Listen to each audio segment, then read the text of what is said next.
Welcome to the Lindsay and Tony podcast, where we talk about spirituality, business, and life experiences.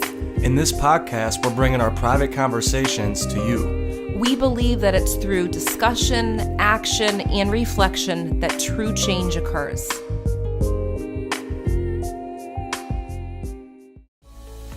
Welcome to episode 23, Meditation May Not Be What You Think.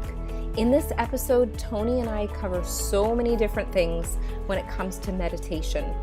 You're going to learn about the ways you are meditating every single day and how it can completely change your thought process and your physical body.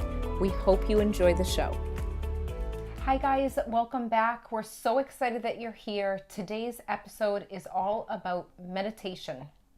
And this is a topic that we do every day, whether we realize it or not. And meditation, I feel, is the silencing of the mind. I think that's the best way to describe it for me. Yes, and whether they know it or not, they meditate every single day.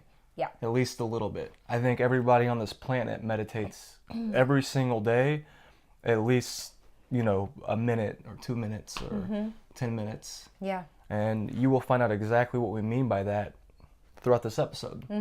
And we're actually coming from Norwood, Massachusetts, 20 minutes south of Boston. We're at my parents' house, so you can see there's a different setting today again. And we are getting ready to go on our trip to Italy in a couple of days. Yes, that'll be in 2 days, right? Yeah. 2 days exactly. 2 days. Yes. So we're going to do meditating there. And we're not talking about the kind where you crisscross your legs and sit in silence. Which we will be doing that too. I mean, I will be. I like doing that type of meditation as well, but Lindsay... I like to do more of a walking meditation where, for me, silencing my mind could be walking in nature without any kind of technology and just enjoying the scenery around me. Exactly. So, to me, meditation is the same thing that Lindsay just said. It's anytime you silence your mind, because so many people, they have in your reactive mind or your unconscious mind, there's so much stuff going on all the time that it's like they can't shut it up. It's like it's constantly chattering. And anytime that you perform an activity that causes that chatter to go from like this to like this, maybe? People listening, they're probably like, what is he doing right now? But watching, you understand what he's doing. But it's true, going... Oh, that's right, yeah, because we do have listeners too. So what I mean by that is, anytime you can get your mind to shut up, basically, and stop talking, because we all have that voice inside of ourselves that just keeps on going. And the more that you meditate, the more that you engage in activity that causes that voice to shut up, the more that it goes away. Right. And the more clear you are, the more relaxed you are. And it actually lowers the clearer your blood vision pressure. will be. It lowers your vision, the better health you will have. Lowers your blood pressure. Huh? It lowers your blood pressure, and it gets you more clear in your vision. Exactly. Yeah. So, a lot of times I've seen my dad working on cars. And that's a bad example, actually, because he used to cuss out the cars. But he would work on cars too, and like he'd have moments to where he was in the zone. Even my stepdad Pete and my dad Mark, they'd both do it, and I would see them and they would get in the zone. And that's what I see meditation as. Anytime anybody is in the zone like that, you're meditating. Yeah, you feel like it's almost like, I consider it like on autopilot. You feel like you're daydreaming, and that's how you are with cooking. And that's how my mom has always been with cooking. And I feel like when I get excited to cook and I make the time to do it, when I'm in the mood to do it, I feel like I'm in that meditative state. Another thing that I absolutely love to do, that's my form of meditation, is painting and coloring. I know the new thing right now is using the adult coloring books. But I feel like ever since I was a little girl, I think back to my grandpa and what he instilled in us, and it was always doing something that was some form of meditation, except he didn't call it meditating. He would have us color, or we would use blocks and build up different things with Legos. That right there is a perfect example of meditation. And I think bringing this up is so important because we don't have kids of our own right now, but Romeo's our child. And he's meditating all day, probably. You never know what's going on in his mind. But our children that we taught, helping them kind of detach from technology in our classroom and doing different things with them to create a meditative state makes a huge difference in the classroom. Don't you feel like that? Even when you used to put music on in your classroom, I used to do the same. Yeah, exactly, because it calms down the mind and it calms that chatter and that goes on in the mind.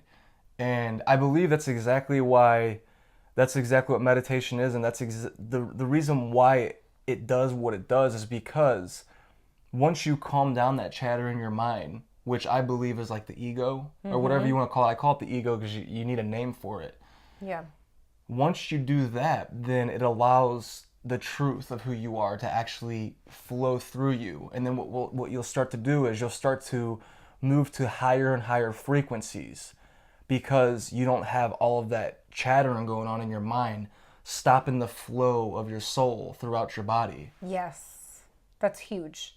It is that emotional, when our emotions are attached to our thoughts, and we have thousands of thoughts every day, when our emotions are tied to our thoughts, which they are, we can easily be in a place of high vibration or a place of confusion or like an unhealthy vibration. And of course, it's natural as a human to go through different emotions. That's normal. But if you can actually become aware of your thoughts and let them float in, become aware when meditation happens, then that's a good thing. You let it come up. A lot of the times we stick with technology and we start scrolling through Facebook and we don't even have a chance to even know what we're feeling because we're tapping into all these emotions from other people. We're tapping into our own emotions and we don't even know that they're our own. We are not allowing ourselves to process. Exactly, and especially empaths. Yeah. Like, I believe everybody's an empath to a certain extent, but I feel like a lot of our viewers are like highly Sensitive. empathic and Yes. highly sensitive. To where, yes, if you're on, that's a great point, Lindsay, because if you're on social media and you're doing that, you're constantly tapping into those energies, whether you know it or not. Yeah. So then you don't even know what your own energy is. So that's why, and another reason why this episode I believe is so important is to take the stigma off the word meditation. Because when the average person hears the word meditation, they think, oh no, I don't do that type of spiritual stuff. They think Yeah. it's some kind of spiritual or like religious thing. When in all reality, it's just a way to shut up your mind so you could actually just Tune into your spirit. tune into your spirit, So the I truth guess of who it's, you are. I mean, we are all spiritual. You don't have to do anything to No. be spiritual, but it's tapping into that. So I'm going to ask you, what is your favorite type of meditation? My favorite type of meditation has always been sports, and that's because that's what I've always done. You know, since the moment I can remember, 4 or 5 years old, I was always running around and just either playing sports or running around the streets. Yeah. Which I look at that as like a sport too, is because like you're running and you're moving. So anytime I'm moving my body, especially specifically on the basketball court, because I've played from the ages of 6 until now. I play every single day now, and I have peak moments on the basketball court to where time stands still and everything is very clear, and I can just sense where everybody is on the basketball court, like I mentioned a lot of times in this podcast. And that is how you know you are in meditation mode, is whenever everything is just flowing, it's thoughtless, and your intuition is at a new level that you're not normally at. Yeah. And can I bring up something that happened to me with you? I remember when I was in third grade, I went to go and try out for the basketball team. And I went with a friend, an elementary school friend, and we both got separated on the teams. And it made me not want to do it because we were on separate teams. And I remember, shooting in the basket when everything felt really good. And then when I found out we were split up, we had to do layups, I remember. And that was the week that I quit. I remember my dad saying, if you don't want to do it anymore, no pressure. If you feel like you don't want to, because I kept feeling like I was sick before I'd get to practice. And I think he kind of caught on like something's not right. So I said I wasn't going to do it anymore. And I always had that in my mind. Like, I wish I finished that when I was in third grade. I wish I followed through with it. And when I was with Tony, this was probably, you might not even remember. No, you'll remember. 2 or 3 years ago, we were on the basketball court at our place where we lived, at our townhouse, and you said, just be one with the basketball, or be one with, the shot. I'm like, what are you talking about? I don't get it.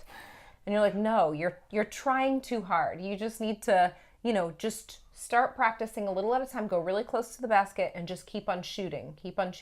So I kept on doing that, and there was a mode where I felt like I was painting, and I was on autopilot, and I started to shoot with my energy instead of with my physical hand. Like, I would move the physical hand, but I felt like I was in complete flow, and I was shocking myself after. I'm like, how the heck did I do that? And I kept getting the shots in a row, remember? Yeah. I don't know how many I got in a row, but I've never had that happen before. But it was a totally different frame of mind when it came to what I was doing, because I was one with the basketball hoop. And that's what you said, just be one with the basketball hoop. Yeah, exactly. And that all goes down to everything is energy, even the basketball hoop. So it's emitting a frequency. So that's what I meant by that, is be one with it. I'm not, it sounds kind of cliche, be one with the basketball hoop. But there's like scientific proof with this. And I could feel it. Like, I've experienced it, because when I'm on the basketball court, I could feel the hoop. The energy of the rim, the energy pull. of the net, the pull. It's pulling me to it. And whenever you tap into that, then it tells you how hard to press, when you shoot, how hard to, it's thoughtless. So basically, I feel like what Lindsay did was, instead of thinking about how to shoot the basketball, she just started to do it. Yeah. So it goes back to the old saying, just be. Like, just be it. Quit thinking about being it and just be it. And I know that's easier said than done, but I feel like basketball for me has taught me everything I need to know. Well, I wouldn't say everything I need to know, but a lot of the foundations of life, because you could apply that to every aspect of your life. Yeah. You can apply it to relationships, because humans are energy. So you can sense, how to talk to people in a certain way, to communicate with them in a harmonious way. So, and I believe that's meditation in itself. Whenever you have two minds coming together and communicating in a harmonious way, that's meditation. Why is it meditation? Because once again, when you're having that relationship and you're communicating like that, everything's flowing and it's thoughtless. And then you're not thinking about the next thing you're going to say. Yeah. You're actually engaged in the person, engaging in the conversation, allowing their words and their energy to come into you, and then you're letting the energy go back out at the same time. Yeah, when you're in a good space of conversation, because sometimes I'm thinking of the next thing that I want to say, and I'm thinking of what I'm, like, they triggered something inside of me that I'm like, oh, I want to tell them this story, and I get so excited that I miss the moment of listening. And that all boils down from the lack of trust, the trust that you're going to remember it. And of course we all do this, like some more than others, but I think that's why it's very important, whether you're on the basketball court or whether you're in conversation, to just trust the flow. And that's why I love this episode, because meditation helps you trust the flow of life. Because when you are in that meditative state, life is flowing. It's flowing through you, and you're not thinking about it, and you're getting out of your own way. Kind of like what Tyrese Gibson wrote about in his book. Tyrese Gibson is, for some of you that may not know, he's one of the stars on Fast and the Furious, and he was an R&B singer. That's basically how he got his career. Is. Oh yeah, he still is. He just released the album. Yeah. Actually, Lindsay did an interview with him a couple of years ago. Was it like 2 years ago, 3 years ago? I don't even know how many years. That was interesting. I forgot. And then he sent you those albums. Blackberry. What was it? Blackberry? Black Rose. Black Rose. There it was. But anyways, in the book, he talks about getting out of your own way. And I feel like that's what meditation does. So what are different ways that you can meditate? Well, I'm going to start naming some right now. And there's so many there's an infinite amount of ways to meditate. Everybody does it in their own way. There's no right way to do it. And so some of the ways that I do it is, I like to do the traditional meditation. I think it's called transcendental meditation. I don't know if I'm saying that right, but it's basically where you just focusing on your breathing, going inward. Can you add any more to that? Am I missing anything with that? No, I feel like it is just silencing your mind. Yeah. That's the main thing. And focusing on your breathing more so with that. But then some people that may not work really good with, like my little nephew Chase. He's so hyper. Like, Yeah. he can't meditate. I mean, he can. I will say that. He can. You can train yourself to do it, but I feel like a more better outlet for him would be soccer. And that's what he Yeah. plays now. When he's on the soccer field, he's a totally different kid than when he's not on the soccer field. Like, everything's flowing and everything's just in a different state, a different frequency. My third graders, I had them meditate in class, they absolutely loved it. They loved the silence time on the carpet. They would sit there and we would just take a deep breath. And I noticed a difference in one of the kids at recess. He actually was on the picnic table sitting there meditating. I saw him doing it. And I thought it was interesting. He just wanted to calm his energy. So I think that we can be trained, but I agree with soccer being one other form of it. Yeah, and absolutely we can train. We could train ourselves to do anything. Don't let anybody lie to you and say that you can't. You can. Like, some people say, well, that type of meditation isn't for me. I can never do that. That's not true. Yeah. Like Lindsay said, if you could train third graders to do it, then adults could learn how to do it too as well. Okay. I want to tell you a story after two that I just thought of about the kids. Okay. Okay, so in Iowa, on Oprah, I saw this a few years ago. There's a town in Iowa where the houses are all faced in the same direction. It's like an energetic thing. They're all facing the same direction. Everyone gets out of work at the same time. It almost feels like Pleasantville. And there is no crime in the city. I don't want to name the town because I'm not really sure. I just know it's in Iowa. And everyone leaves to go. They can meditate in this town dome. And the kids at the school have had nobody was expelled. There was no suspensions, no fighting, because they do a walking meditation to start off the day and throughout the day. And it's crazy. People come from other schools that have gotten expelled and they come to this school, but it's so different. The energy is so different at the school. Do you remember? I don't know if you saw that episode with me. I did see it, and they meet at that huge. It was like a huge church or that Yeah, it huge was like a facility big in the center dome. of town. Yeah. Yeah, I remember that. I don't remember all of the details exactly, but I do know exactly what you're saying. And one family came on for a meeting, and they brought their kids just like for like a business meeting, and they ended up moving there because they loved it so much. So it's a different kind of energy that can come up. It is. It's powerful. And once again, it's because once you calm your mind, you start to go to the higher frequencies. And once you hit those frequencies, a lot of your problems that you had on the lower frequencies vanish. Yeah. So it's not like you have to really physically go and do something to make the problems go away. It's like in the book I'm reading now with Dr. Wayne Dyer, there's a spiritual solution for every problem. And that's what he talks about in there. And the spiritual solution is raising your frequency. When you raise your frequency, 95, 98, 99% of your problems that you had on the lower frequency, they just vanish. And meditation is one of the ways that you can start to raise your frequency, and it's one of the best ways. Yeah. And so I'll go back to listing. Are you finished with that story there? So I'll go back to listing different ways that I meditate. So journaling. I like to draw sometimes. I do like to color in coloring books, even though I don't really do it too often, but I enjoy it whenever I do it. Singing. Singing is one of my favorite ways to meditate. So singing, can you think of any more? And his voice is amazing. Sounds like he should be on the radio. She's my wife. She's supposed to say that. No, Tony, you know that people have said that to you before. They The have. people that have heard him sing say the same thing. Yeah, and I will say that when I am in the zone and not thinking about it, it does come out of me and I surprise myself. But it's all about learning how to get out of your own way. And the more that you practice something, the more that you will start to get out of your own way. So I feel like if I do as I continue to practice singing more, I will learn how to get out of my own way more. Yeah. And it will come out of me. So singing, playing instruments, the guitar, piano, I love to do that. I love playing the drums. Other ways other people can meditate, like I said, working on cars, working anything with your hands. I mean, when I was working at Dollar Deals, which is a dollar store in St. Louis, all throughout high school, I worked there for about 3.5 years, and I would get in the zone whenever I was bagging groceries. So, I'm sure you were. And the manager actually would come by and say, Tony, you're the fastest bagger here. It was dead serious too, though, because I'm one of those people to where I like to move. I have to move my physical body, and once I do that, I get in the zone. I feel like I'm slow learning something physically, but once I learn it, it's just like I go on autopilot. And as I was doing it, bagging the groceries, I can remember, I could think back right now in that mental space, I would feel really good.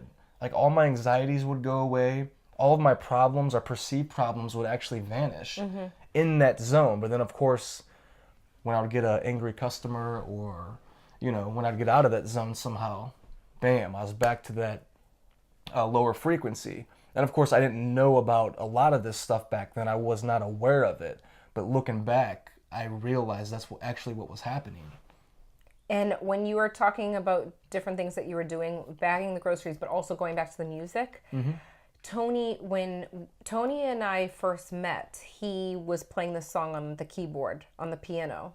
And remember, you were in the zone of playing the song and you started to sing and the melody started to come out and he was on autopilot. He was playing the song. He didn't know where it was coming from, but it was like from a higher vibrational place. And when I heard the song, it sounded so familiar to me.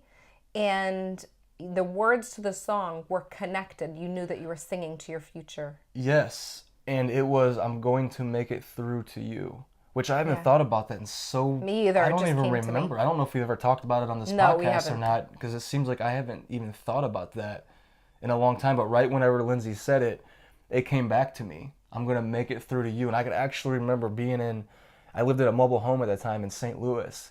And I was in my bedroom, and my piano was on the floor. I had a real small bedroom, and I was just sitting there singing. And I would always tell my friends at the time, I was like, my wife is out there. Like, she's going to believe in the law of attraction, or, what I meant by that was mindset development. She's going to believe that she could create the life that she wants to create. And I would go on describing this. And at the time, I wasn't, like, attached to it. Yeah. So this song was, like, my way of speaking it into existence. Not that I was trying to do that, because I wasn't. I was just playing the piano, and then all of a sudden it came to me. Yeah. And that's because I got in the meditative state. I got out of my own way in that moment. And in that moment, my truth was able to come through. Yeah. I know. I'm visualizing right now. I can't believe half the stuff that happened before we met or while we were meeting. It's crazy. We'll have to do a whole episode about the different signs that came before we even met. Yeah, we could go on all day long with that, for We're sure. going to have to go on Facebook Live soon and definitely tell our story. We definitely will. But, so you want to share some of my ways that I can Yes. meditate? I don't know how we're doing on time. Yeah, but, we're doing good. So some of the things that I absolutely love to do, swimming. I love swimming. I love it. Since I was really little, I would swim. And I actually need to make more of an effort to do that more. So swimming, painting, I absolutely love crystal bowl meditation, because with crystal bowl meditation, the sound vibration, you could actually feel it moving through your body. Your body feels like it's vibrating and you feel like you can leave your body. So I've had a lot of astral travel experiences, outer body experiences ever since I was a little girl. And it brings me back to that space where I feel like I can actually leave my body. I feel a lot lighter doing that. Other things, like I mentioned, cooking, coloring, painting. Even though I do most of the cooking now. He does. Don't let her lie to you. No, he does a lot of the cooking, like 99% of the cooking he does. 99.9. Yeah.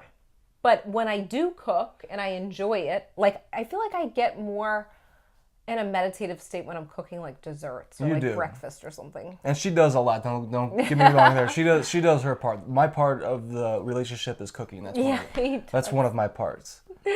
And then what She else? loves dealing with technology. No, I customer hate, service. No, I don't like that. I don't like it. I'm trying to think of what else. So far, that's in walking meditation, like going in nature. Mm-hmm. I feel like in floating. Floating is absolutely amazing. Floating is when you haven't done it yet. I don't think you haven't done it yet. No, you've told me about it. I've done Okay. floating. Tell me. Floating. It's a bunch of salt. Like I don't know how many pounds of salt in a tank, and you lay down in the water in the salt, and you are automatically floating above, on the water. And it's room temperature. The water's room temperature. So it's supposed to feel like you're in the womb again. So it actually, you can have crazy experiences in the float tank. You can shut the door of the tank, which you'd feel claustrophobic at first. You have to train your mind to know that, okay, I'm safe. Or you can keep the top open. You can put on the music, or you can shut off the music. For me, I wanted to have a spiritual experience and I wanted to hear. So I shut the tank door, I didn't have any music on, and I just laid there. And it was almost like this feeling of like a black hole. You're like, There's no sound, nothing. Like, it's just silence. And it is forced meditation, whether you know it or not. This is the space that you could have that experience. You have to completely let go and just allow. You have no sense of time either. We are totally going to do that. I know. Yeah. As you were talking, did you have something else too? No, that's As you were talking, I started to think about Slow-Mo from San Diego, the rollerblader who rollerblades. I don't know if I could stand up. But no, you can't. I can't. You'll be out of the video. So basically, he Just stay close to the rollerblades. side. For those of you who don't know Slow-Mo, look him up on YouTube. He's a retired, I believe he is a surgeon, some type of doctor. But now all he does is he rollerblades up and down the Pacific coast in San Diego. There's like a huge boardwalk. And what he'll do is he'll rollerblade on one foot. And I've been doing this, like every day I've been rollerblading, I do this now. And he rollerblades on one foot and he leans forward. And it's a form of flying. And he looked up the scientific reasons of why it feels so good and why it makes him happy and why he gets in the zone and why it's a meditation. And it's because whenever you are at that angle, you start to become centered with the earth and the sun magnetically. That's crazy. And then it causes your brain to flood with dopamine and all of these different neurotransmitters and all of that. And it makes you happy. That's crazy.